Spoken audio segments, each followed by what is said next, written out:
ఇంతగానం మాడిపోయిన ఈ గిన్నెల్ని మీరైతే ఎలా క్లీన్ చేస్తారు? ఈ పాత స్టీల్ స్క్రబ్బర్, గ్రీన్ కలర్ స్క్రబ్బర్‌తోనా?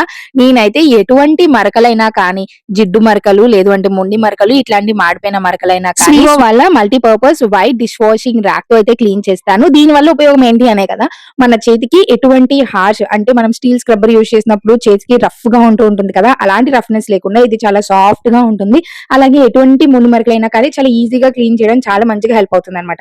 మీరిక్కడ వీడియోలో చూస్తే క్లియర్‌గా అర్థమయ్యే ఉంటుంది. ఈ నార్మల్ స్క్రబ్బర్ తో మనం క్లీన్ చేసినప్పుడు స్క్రాచెస్ పడతాయి. బట్ దీన్ని యూజ్ చేయడం వల్ల స్టెయిన్‌లెస్ స్టీల్ మీద కానీ, నాన్ స్టిక్ మీద కానీ ఎటువంటి స్క్రాచెస్ అనేది ఉండవు. మనం గిన్నెలు తోమటానికే కాదు, ఇట్లాగా స్టవ్ క్లీన్ చేసుకోవడానికి, అలాగే స్టవ్ పైన ఉన్న జిడ్డు మరకలు, లేదు అంటే కిచెన్ లో ఉన్న కబోర్డ్స్ ఇలాంటివన్నిటిని కూడా క్లీన్ చేయడానికి చాలా మంచిగా యూజ్ అవుతుంది. నేనైతే ఇట్లాగా షింక్స్ వీటన్నిటిని కూడా మంచిగా క్లీన్ చేస్తా.